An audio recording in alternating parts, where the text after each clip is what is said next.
What up? A couple more tips for you. Jamie, Tim, John, let's go. Okay, welcome back.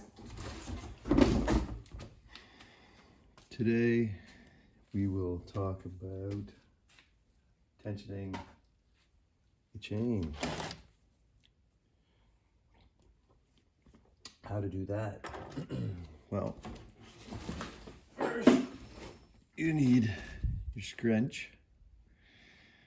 And on the saw, you'll probably be getting there, Jamie. It's going to be in here's where your tensioner is.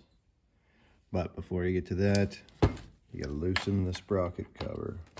So loosen these bolts up. These nuts up, sorry. Like that. They're loose now. So you come in here and you'd turn the bolt head there. And you'd want to basically just see the drive links there, the top of it. This one's pretty good. If it wasn't good, my screw, I modified this one, and it's right here. So counterclockwise, I loosen it. So now she's real loose. That's no good. That'll just fall off. Some people like their chain loose. I don't. I'm not at that stage. But yeah, that might be a little loose. Snug up a bit. Perfect. Maybe push down the bar a little bit. Let it sit like that. So when you're running your saw, you're always going to be forcing the bar that way when you're cutting. So then just tighten that back up.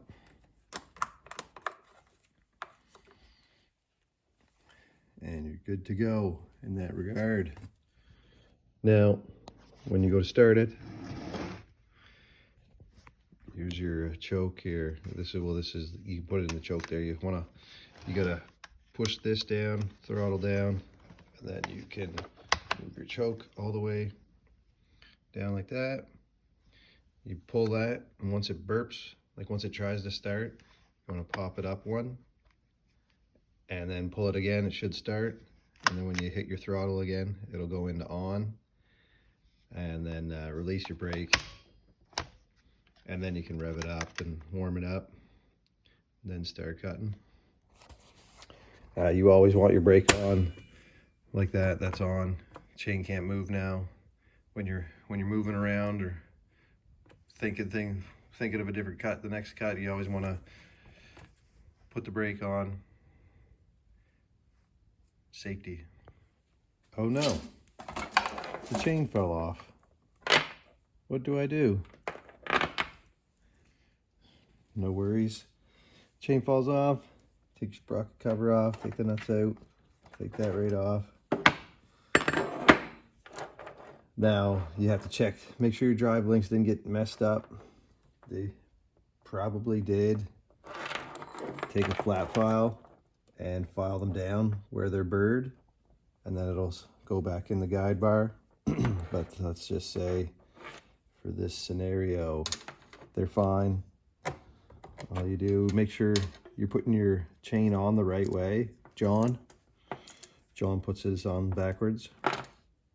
Make sure the cutting teeth are going the right way over the top. And every time you or in this scenario, or if you have to take your chain off for any time, flip your bar and put it on the opposite way, and then it'll wear evenly.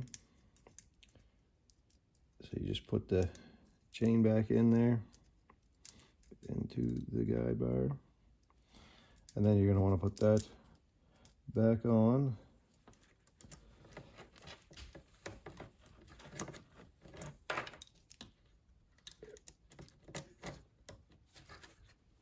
Put that right back on there.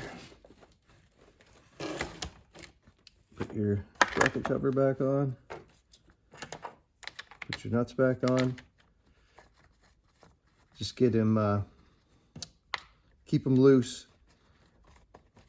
And then you're back at the beginning. And then once you got them on there loose, tighten your chain to the appropriate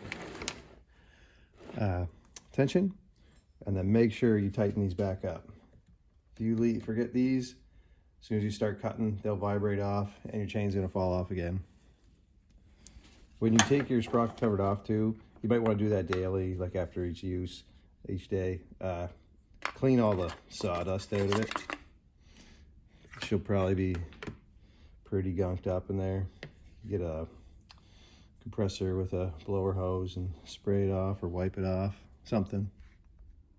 So there you go.